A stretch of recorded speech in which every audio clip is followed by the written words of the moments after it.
Hi everybody, welcome back to the channel.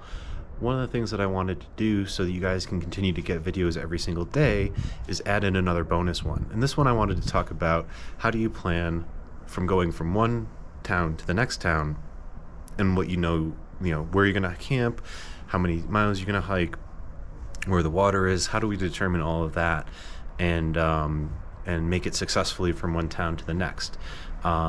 It's a lot of fun for me because it's like a problem-solving exercise, and so like I like to plan out little ways in advance to see what the next couple weeks are going to entail.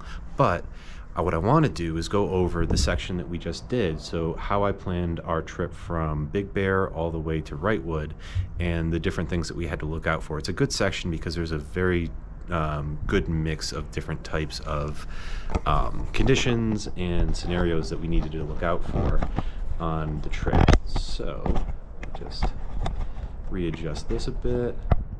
All right, so first thing I'm going to do is open up Gut Hook, which is currently called Far Out. So if you hear me say Gut Hook or Far Out, it's the same app. It's a navigation app that we can use on our phone with a GPS and no cell signal.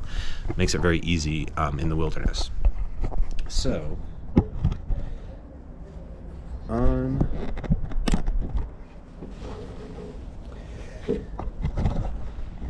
Far Out, you can see that yellow line.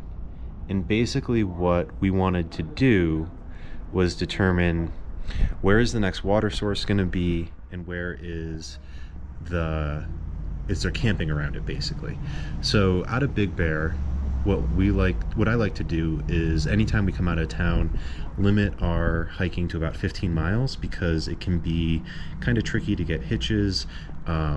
People don't want to get out as early as you would otherwise, and when you're on the trail you can start hiking at whatever hour you want and not have to worry about the transportation. So in looking at this section, the first water after the road was 9 miles away, and then there was a 10-mile dry section. And even though you can see these little blue dots say seasonal streams, what you want to make sure to do is comment or see the comments to see if there is actually water there. And so basically what our options were is to go 9 miles or 19 miles.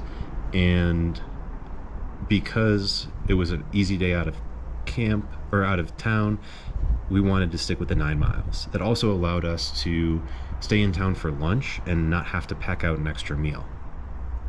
After that, it's basically getting into a pretty good pattern. We wanted to go around 20 miles a day, and I have a limit personally where I don't want to go more than 5,000 feet of ascent in any given day.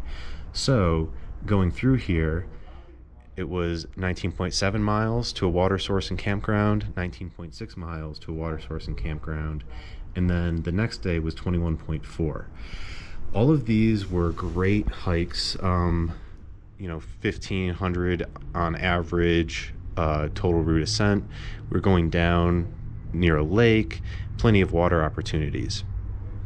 One that we were unsure about was on the 19th, where we came around and we're going down Deep Creek. Joshua Inn was at this road junction, and that's where we had planned to camp. My thought was we could get water right before it and then just hike up a half mile to the road and camp in that area, but it turned out to be full of houses and private property, and so we just got a ride to the Joshua Inn and stayed there for that night. That's one of the things you want to look out for, is like what other hiker amenities are nearby that you can take advantage of. The other thing that we did was stopped early short on the 21st. That was the day that we went to McDonald's. It was for two reasons. We wanted to make sure that we had time to go to McDonald's and enjoy ourselves, but this stopping point was also the last water point for a 22-mile section. So from where we stopped on the 21st to all day on the 22nd, there was no water.